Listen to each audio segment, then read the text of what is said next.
Assalamu alaikum. Welcome to Rohani Diaries. I hope you are all well and doing great. Thank you so much जी channel को subscribe करने के लिए, videos को like करने के लिए। और जो लोग फर्स्ट टाइम है मेरे चैनल पे उनसे रिक्वेस्ट है कि चैनल को ज़रूर सब्सक्राइब कीजिएगा और वीडियोस को लाइक भी कीजिएगा। लाइक करने के लिए लाइक वाले बटन को दबाना पड़ता है जो कि थम्स अप की शक्ल में आपकी स्क्रीन पे आपको नज़र आ रहा होगा। और चैनल को सब्सक्राइब करने के लिए आपने इस साइड पे मौजूद ब्लैक बटन को प्रेस करना होता है। अगर आपको अच्छा लगे तो ज़रूर कीजिएगा। तो जी आज मैं आप लोगों के साथ जो स्टोरी शेयर कर रही हूँ बहुत ज़्यादा मोटिवेशनल है और ये सदका जारिया है उन लोगों के लिए जो लोग अपनी ज़िंदगी में आसानी चाहते हैं, जो लोग दूसरों को आसानी देते हैं, उनकी ज़िंदगी में अल्लाह ताला भी आसानी लेकर आते हैं। हम अक्सर व बेशतर बहुत सारी ऐसी चीज़ें हैं जो ज़िंदगी में लेकर चल रहे होते हैं, हमारे काम नहीं बन रहे होते, हमारी बहुत ज़्यादा मुसीबतें, परेशानियाँ और बहुत सारी टेंशनों में ज़िंदगी गुज़र रही होती है। वजह यही होती है कि हम दूसरों को आसानियाँ देना नहीं चाहते। जब हम दूसरों को आसानियाँ नहीं देना चाहते तो हमें कैसे आसानियाँ मिलेंगी? एक छोटा-सा फ़ॉर्मूला है आप ज़िंदगी में ऐड तो करके और इसके करने से आपकी ज़िंदगी में जो मैजिकल चेंज आएगा, जो ज़िंदगी में प्रॉब्लम है, वो चुटकियाँ बजाते ही हल होने स्टार्ट हो जाएँगे। रास्ता भी मिल जाता है और मुश्किल और परेशानी में आसानी भी मिल जाती है। जब इंसान दूसरों को आसानियाँ देने के बारे में सोचता ही है, तो अल्लाह ताला फ़रिश्तों को हुक्म देते हैं और वो उसकी नेकी में उस चीज़ को लिख देते हैं। जब भी इंसान सोचे कि किसी को आसानी देनी है या उसकी ज़िंदगी में आसानी आ जाएगी, तो शैतान रोकता है। बहुत से वसवसे आते हैं दिल में, बहुत सारे ऐसे ख़्यालात आते हैं कि नहीं हमें क्या ज़रूरत है, वो जाने उनका काम जाने, या फिर ऐसी भी बातें आ जाती हैं कि आज हमने इसके साथ अच्छाई कर दी तो कल यही हमारे लिए बुराई का सबब बन जाएगी। तो ये सारे वो चीज़ें हैं जो शैतान हमारे दिल में डाल रहा होता है, लेकिन अपने दिल को समझाते हुए उठें और वो नेकी या वो जो आसानी आपने दूसरे की ज़िंदगी में देनी है वो दे दें, तो देखिए अल्लाह ताला आपको कितना ज़्यादा सकून और कितना ज़्यादा आपकी ज़िंदगी में आसानियाँ ले आएँगे।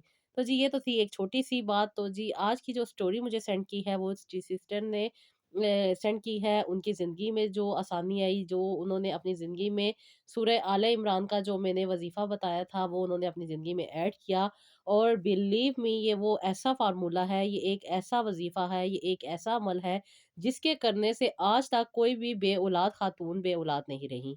और मैंने अक्सर व बेशतर बताया है कि अगर आपको कोई ऐसा प्रॉब्लम चल रहा है, तो आप मुझे इंस्टाग्राम पे रूहानी डायरीज़ का पेज मौजूद है, आप वहाँ पे मुझे डीएम कर दें तो आपको वो सारा प्रोसीजर मिल जाएगा कि किस तरीके से आपने सूरह आले इमरान का ये जो वज़ीफ़ा है वो आपने अपनी ज़िंदगी में ऐड करना है और कौन-सा ऐसी चीज़ है जिसके ऊपर आपने दम करके खाना है। वजह ये होती है कि बहुत सारी ऐसी चीज़ें और प्रॉब्लम चल रही होती है जिनका हमें पता नहीं होता।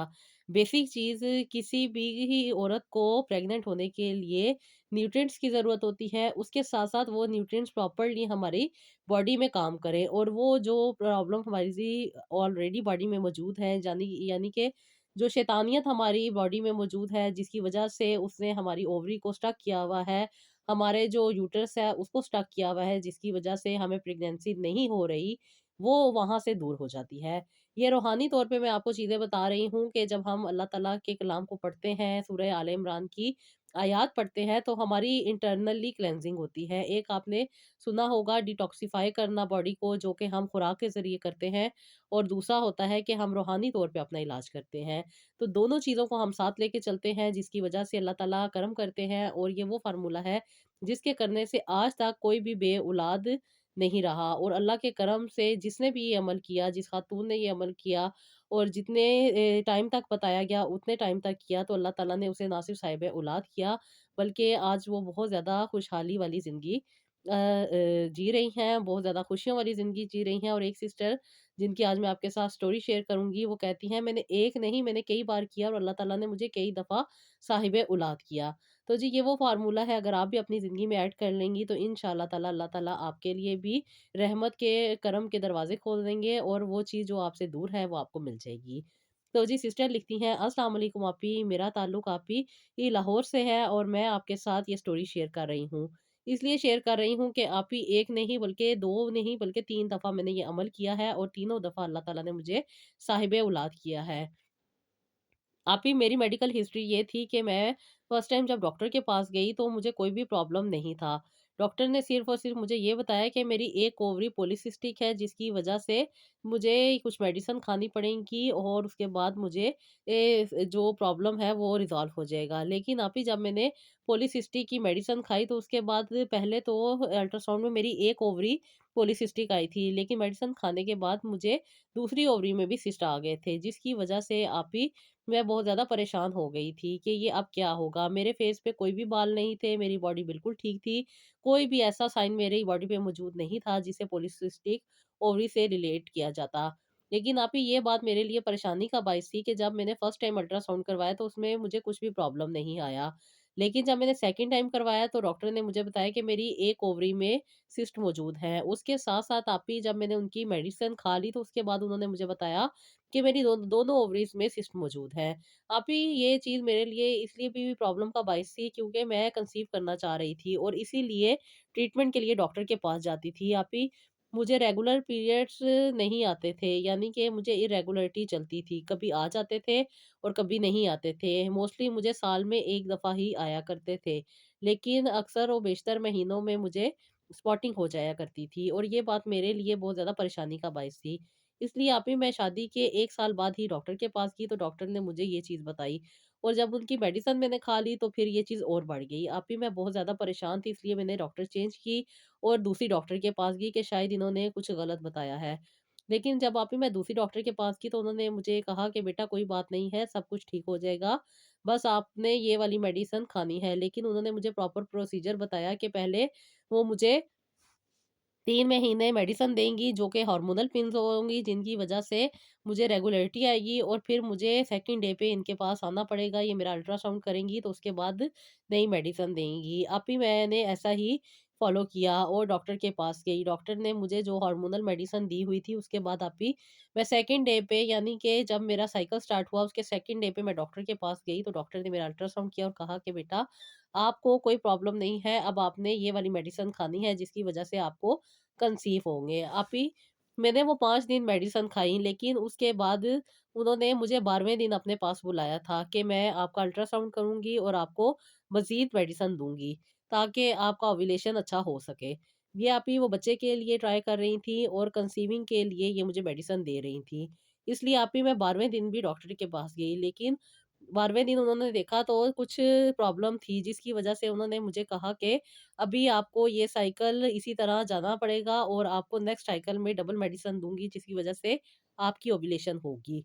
ये महीना मेरा ऐसे ही चला गया और आप ही अभी डॉक्टर ने जो मुझे मेडिसिन देनी थी, वो नहीं दी बल्कि मुझे उन्होंने अगले महीने आने के लिए कहा। अब आप ही मुझे जब पीरियड्स आ गए तो उसी दौरान मैं सेकंड डे दोबारा डॉक्टर के पास गई। डॉक्टर ने मेरा अल्ट्रासाउंड किया और मुझे डबल मेडिसिन दी। जिसकी वज़ह से आप ही 12वें दिन जब मैं गई तो मुझे ओव्यूलेशन हुई हुई थी जिसकी वज़ह से डॉक्टर ने मुझे दोबारा नई मेडिसिन दी और वो खाने के बाद मुझे उन्होंने बताया कि अब जो मेरा एग है वो रिलीज़ होगा जिसके बाद मुझे कंसेप्शन के चांसेस हैं। इसलिए उन्होंने मुझे प्रॉपर प्रोसीजर बताया कि इस दौरान आपने अपना रिलेशन रखना है। यानी कि हस्बैंड के पास जाना है ताकि कंसीव हो सके।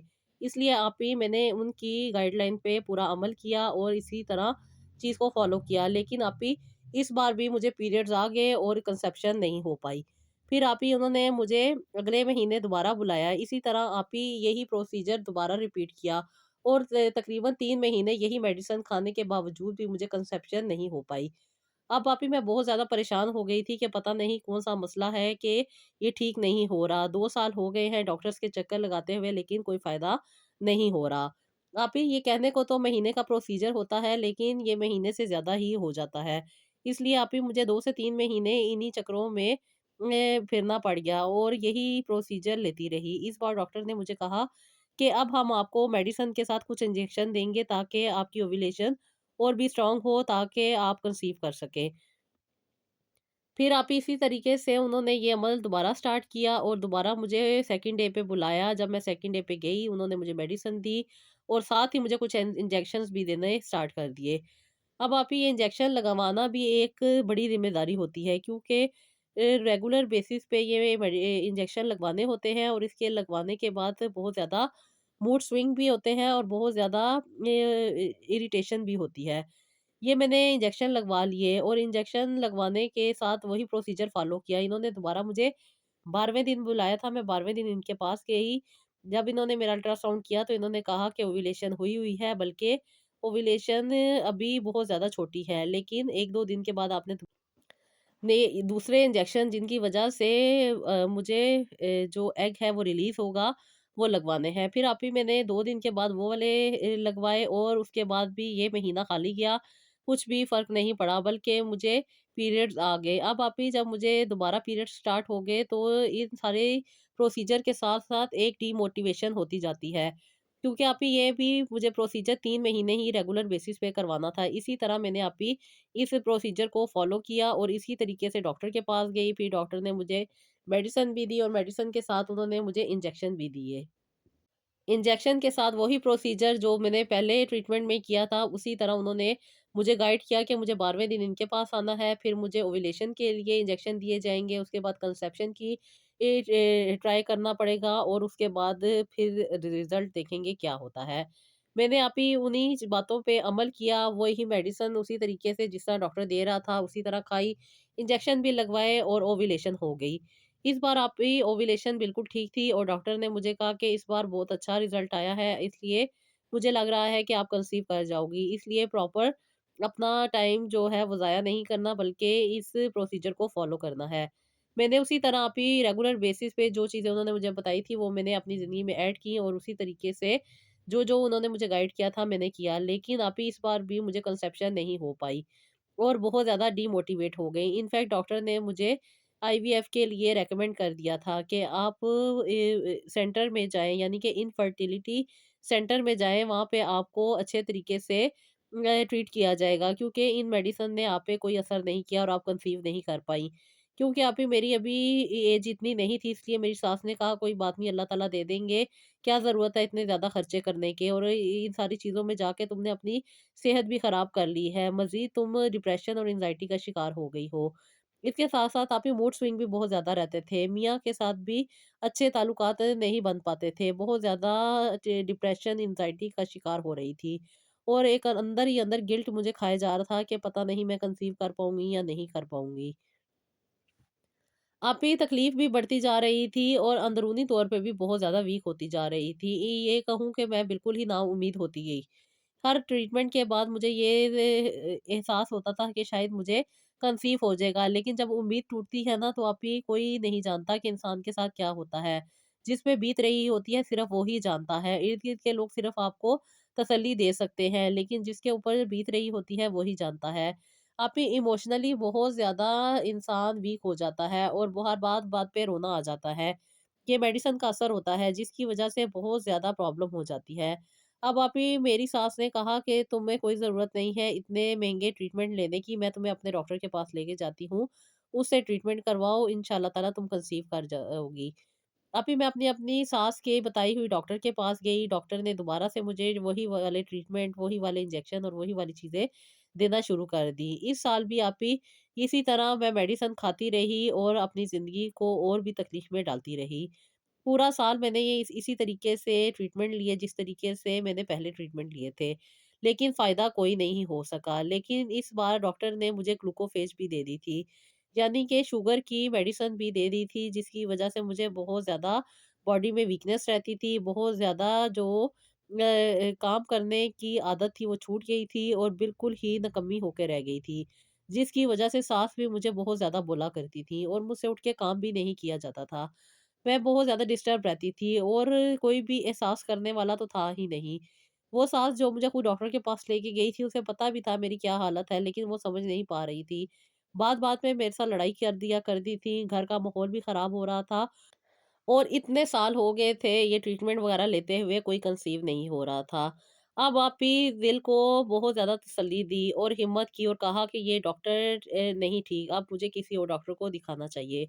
इसलिए आप ही मैं स्पेशल इनफर्टिलिटी सेंटर चली गई, वहाँ पे डॉक्टर्स मौजूद थी। उन्होंने मुझे आप ही इन मेडिसिन के बारे में मेरी हिस्ट्री देखी, वो सारी चीज़ें जो मैं ले चुकी थी इन्होंने वो नहीं दी, बल्कि उन्हें मुझे नए तरीके से दी और इस तरीके में आप ही अब मुझे उन्होंने जो मेडिसिन दी थी, मेडिसिन तो ख़ैर यही थी और यही वाले इंजेक्शन थे, लेकिन इनका प्रोसीजर थोड़ा-सा चेंज था। इस प्रोसीजर को आप ही आईयूआई कहते हैं और इसमें एक्सटर्नली दोनों चीज़ों को मीट अप दिया जाता है। यानी कि मेल के जो स्पर्म्स होते हैं, आप ही उसको क्लीन करके औरत की अंदर इंसर्ट किए जाते हैं, जिससे कंसेप्शन के चांसेस बढ़ सकते हैं। क्योंकि आप ही कुछ प्रॉब्लम मेरे हस्बैंड में भी आ रही थी, इसलिए डॉक्टर ने ये चीज़ मुझे रिकमेंड की थी।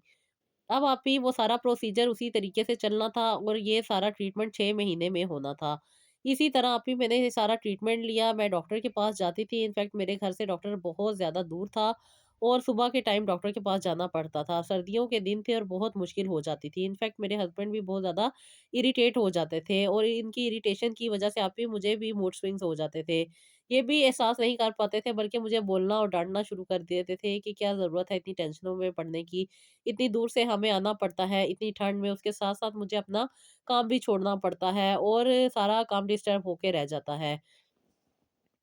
अभी जब हम डॉक्टर के पास जाते थे, तो डॉक्टर के पास और भी ज़्यादा लोग मौजूद होते थे। डॉक्टर नई से नई टेक्नीक बता देती थी और नई से नए पैसे लेने के लिए उन्होंने क्लिनिक खोले हुए थे। इनफैक्ट वो टेस्ट जो बाहर से ₹1000 में हो जाया करता था, इनके पास वही टेस्ट ₹1600 में होता था और डबल फीस हो जाने की वजह से आप ही और भी ज़्यादा स्ट्रेस का सामना करना पड़ रहा था। अब आप ही जो प्रोसीजर इन्होंने मुझे दिया, वो था तो आईयूआई ही, लेकिन ये आईयूआई उससे डिफरेंट था जो मैंने पहले करवाया था।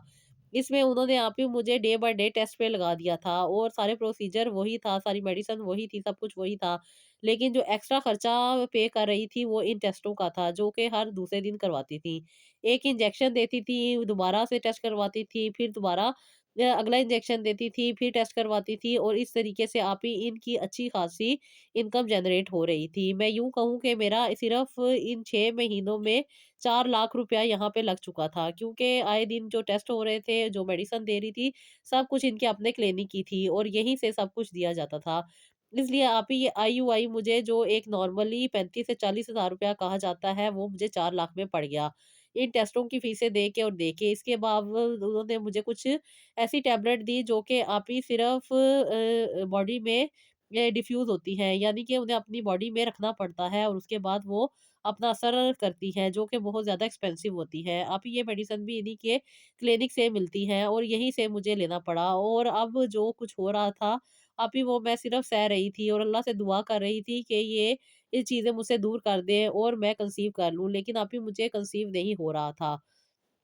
इस बार तो बहुत ही ज़्यादा मुश्किलात हुई। एक इतनी दूर आना, दूसरा डॉक्टर की फ़ीस, तीसरा डॉक्टर ने जो ट्रीटमेंट दिया वो और चौथा जो बार-बार टेस्ट करवाई जा रही थी, उसके साथ-साथ आप ही यहाँ से ही मेडिसिन लेनी पड़ती थी। आम मार्केट से ये मेडिसिन सस्ती मिल जाती थी, लेकिन इनके पास ये मेडिसिन भी बहुत ज़्यादा एक्सपेंसिव थी, जिसकी वजह से आप ही मेंटली, फाइनेंशियली और बहुत ज़्यादा प्रॉब्लम हो रही थी। और इस बार तो आप ही मेरा भी दिल टूट चुका था कि ये डॉक्टर है कि चोर है। इतनी ज़्यादा एक्सपेंसिव मेडिसिन देने के साथ-साथ उस ट्रीटमेंट को करने के लिए भी इतना ज़्यादा टाइम कंज़्यूम करती है और उसके साथ फिर कह देती है कि जो अल्लाह की मर्ज़ी। अल्लाह ही की तो मर्ज़ी होती है, अल्लाह ने ही देना होता है। बस हम लोगों को ये बात समझ नहीं आती और हम डिफरेंट किस्म के डॉक्टर्स के पास चले जाते हैं। अब आप ही दिल भी टूट चुका था, मायूस भी हो चुकी थी और शादी को 8 से 9 साल भी हो चुके थे। और इतना ट्रीटमेंट, इतना इलाज और इतना कुछ करवाने के बाद अब दिल तो पूरा ही टूट चुका था। और साथ ही साथ आपकी उम्र भी बढ़ रही थी, जिसकी वजह से और भी ज़्यादा परेशानी का सामना करना पड़ रहा था। अक्सर और बेशतर डॉक्टर मुझे देखते सार ये कह दिया से करते थे कि आप तो अभी छोटी-सी हैं और आपको क्या ज़रूरत है इन चक्करों में पड़ने की। मुझे समझ नहीं आती थी वो कहना क्या चाहते हैं, लेकिन असल में वो यही कहना चाहते थे कि क्या ज़रूरत है आपको हमारे पास आके बकरा बनने की, हमने तो आपको ज़िबा ही करना है। यानी कि हमने तो आपसे पैसे ही वसूल करने हैं और होना ना होना भी अल्लाह की मर्ज़ी है, क्योंकि आप ही मुझ में कोई प्रॉब्लम तो था ही नहीं। ये सब कुछ जो भी था वो अल्लाह की तरफ से था और जो चीज़ें हमें समझ नहीं आती, वो फिर हम इसी तरह कह देते हैं। क्योंकि हमारा अल्लाह ताला से कनेक्शन स्ट्रॉन्ग ही नहीं होता। हम सही तरीके से अल्लाह ताला से माँगते ही नहीं हैं। हम सही तरीके से अल्लाह से माँगे तो अल्लाह ताला हमें रास्ता भी दिखा देते हैं, हमारी मंज़िल को भी आसान कर देते हैं और अल्लाह ताला हमें वहाँ तक पहुँचा देते हैं जहाँ तक हमें पहुँचना होता है। अभी इतना अरसा गुज़र चुका था, घर का माहौल भी टेंस हो चुका था और मेरे वहम जो थे वो तो बहुत ही ज़्यादा हो गए थे। अजीब-अजीब से ख़्यालात आते थे, मियाँ की बेरुख़ी बहुत ज़्यादा नज़र आती थी, मियाँ का मूड स्विंग्स बहुत ज़्यादा फ़ील होते थे और मुझे लगता था कि शायद मियाँ मुझसे दूर हो गए हैं। और अब मेरी ज़िंदगी में कुछ भी नहीं होने वाला। बहुत ज़्यादा मायूस हो गई थी अभी, और अपनी तबीयत में भी बहुत ज़्यादा ख़राबी फ़ील करती थी, जिसकी वज़ह से अभी उठ नहीं पाती थी, काम नहीं कर पाती थी और सास के ताने अलग से सुनती थी। आप ही अक्सर और बेशतर मेरी सास तो यही कह दिया करती थी कि ये तो नकम्मी और नकारा हो गई है, मुझे अपने बेटे की दूसरी शादी कर देनी चाहिए। आप ही एक तो इतनी मेडिसिन खाने के बाद मेरा जो हालत थी वो बहुत ही ज़्यादा बुरी हो चुकी थी। किसी की छोटी से छोटी बात भी मुझे बहुत ज़्यादा बड़ी लगती थी, और अब तो बहुत बड़ी-बड़ी बातें भी होने लग गई थी। किसी से नहीं कुछ कह सकती थी, सिर्फ़ और सिर्फ़ अपने रब से ही रजू कर सकती थी। अल्लाह तआला से जब से रजू किया आप ही तब से ही कुछ सुकून मिला है। और तब से ही अल्लाह ताला ने मुझे आसानी अता की है। आप ही उस दिन जब मैं अपनी कज़न की शादी पे गई हुई थी, वहाँ पे मुझे पता चला कि दूसरे रूम में एक सेमिनार हो रहा है, जहाँ पे बहुत सारे लोग मौजूद हैं। जब आप ही हम लोग वहाँ पहुँचे तो वो सब लोग वहाँ से जा रहे थे, जिसकी वज़ह से आप ही मुझे कुछ अंदाज़ा हुआ, क्योंकि कुछ ख़वातीन थी जो कि वहाँ पे बातें कर रही थी कि बहुत अच्छा हुआ आज हमारी इनसे मुलाकात हो गई, और इनकी वज़ह से कितना ज़्यादा हमें ज़िंदगी में सुकून मिल गया है। आप ही जब मैंने ये बात सुनी तो मैंने उन आंटी को रोका और उनसे पूछा कि आंटी किनसे आप लोग मिले हैं जिनकी वज़ह से आपकी ज़िंदगी में सुकून आ गया?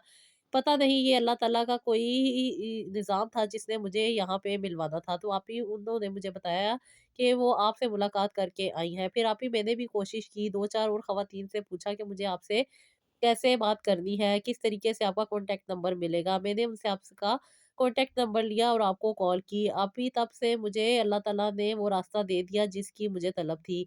क्योंकि मेरी ज़िंदगी इतना अरसा हो चुका था, खालीपन से गुज़र रही थी। ना ही मुझे सुकून था और बेचैनी थी कि बढ़ती जा रही थी। घर के हालात और सारे वाक़यात मैं पहले शेयर कर चुकी हूँ। फिर आप ही मैंने जब आपसे कॉन्टैक्ट किया तो आपने सूरह आले इमरान का जो वज़ीफ़ा मुझे बताया, और जिस तरीके से आपने मुझसे बात की, मुझे बहुत ज़्यादा ना सिर्फ गाइडलाइन मिली बल्कि बहुत ज़्यादा ज़िंदगी में सुकून भी मिल गया। आपकी पहली बात मुझे बहुत ज़्यादा अच्छी लगी कि आपने मेरी हालत को देख के जज नहीं किया, ना ही आपको मेरे लंबे नाखूनों से कोई प्रॉब्लम था और ना ही आपको मेरा पैंट शर्ट पहनने से कोई प्रॉब्लम था, बल्कि आपने मुझे प्रॉपर गाइड किया कि मुझे करना क्या है। आपने उसी टॉपिक को छेड़ा जिसकी मुझे ज़रूरत थी, और आपने उसी पे मुझे गाइड किया कि मुझे सिर्फ़ और सिर्फ़ अल्लाह ताला से अपने कनेक्शन को स्ट्रॉन्ग करना है। मेरी ज़ाहिरी हालत क्या है, मेरे लंबे नाखून या मेरी जीन्स पहनना इबादत में कितना दखल अंदाज करता है, इन बातों को आपने नहीं एड्रेस किया, और ये बात मुझे ज़्यादा अच्छी लगी, क्योंकि मैं समझती थी कि जो इस्लामी चीज़ों के बारे में लोग बताते हैं, ये सिर्फ़ और सिर्फ़ इंसान की खदो-खाल पे फ़ैसला करते हैं, उसके अंदर क्या चल रहा होता है वो नहीं जानते, बल्कि आपको फर्स्ट इसी तरीके से जज कर लेते हैं कि आप अच्छे इंसान हैं या बुरे इंसान हैं। लेकिन आपने मेरी इन चीज़ों को बिल्कुल भी नोट नहीं किया और मुझे प्रॉपर वही प्रॉब्लम जिसका मैं शिकार थी उसका हल बताया, और जब मैंने आपकी बात सुनी और आपसे मिली तो मुझे बहुत अच्छा लगा। क्योंकि अक्सर व बेशतर मैं जब भी किसी इस्लामी टीचर से बात करती थी या इस्लामी स्कॉलर या डिफरेंट किस्म के इन लोगों से बात करती थी, और सबसे पहले मुझे देखते सार कहते थे अपने नाखून काटो, अपने आप की हालत को बदलो, फिर ही तुम्हारी कोई चीज़ सही होगी। आप ही ये चीज़ें बात करना बहुत ज़्यादा मुश्किल हो जाती है। ये लोग नहीं बात समझ सकते। जो लोग इन कंडीशन से गुज़रते हैं, जिस तरह उनके मूड स्विंग्स होते हैं, जिस तरह अप एंड डाउन उनकी ज़िंदगी में चल रहा होता है, अभी वही जान सकता है जो इतनी ज़्यादा मेडिसिन खाता है। ख़ैर ये तो एक नॉर्मल सी बात थी जो कि बहुत सारी लड़कियों को फ़ेस करना पड़ती है, और मैं इन चीज़ों में अभी बात नहीं कर सकती। इसलिए मुझे वो प्रॉपर गाइडलाइन जो आपने मुझे दी वो मुझे बहुत ज़्यादा फ़ायदा दिया। जैसे आपने कहा था कि अल्लाह ताला से आपने अपने कनेक्शन को स्ट्रॉन्ग करना है, और किस तरीके से स्ट्रॉन्ग करना है, किस तरह आपने नमाज़ पढ़नी है और किस तरह अल्लाह ताला से बात करनी है और दुआ का जो तरीका आपने बताया 2 हफ़्ते मैंने यही फ़ॉलो किया। 2 हफ़्ते के बाद मुझे दोबारा आपको रिपोर्ट देनी थी। मैंने आपके साथ जब बात की तो फिर आपने मुझे जो प्रॉपर गाइडलाइन दी कंसेप्शन के लिए वो मैंने अपनी ज़िंदगी में ऐड की। जिसमें आपने मुझे बताया था कि मुझे साबूदाना बनाना है, और साबूदाने बनाने का जो प्रोसीजर था वो भी प्रॉपर मैंने उसी तरीके से फॉलो किया जो आपने बताया था। यानी कि मुझे 2 कप दूध का लेना है, और दूध भी गाय का दूध होना चाहिए, पैकेट वाला दूध नहीं होना चाहिए। वो मैंने दूध लिया और उसके बीच में मैंने साबूदाना ऐड किया। साबूदाने को अच्छे तरीके से पका लिया, 2 इलायचियाँ बीच में डाली थी और 1 लौंग डाल दिया था। इस सारी चीज़ को पकाने के बाद मैंने इसके बीच में शक्कर डाली, शक्कर अगर नहीं है तो गुड़ डाल लिया,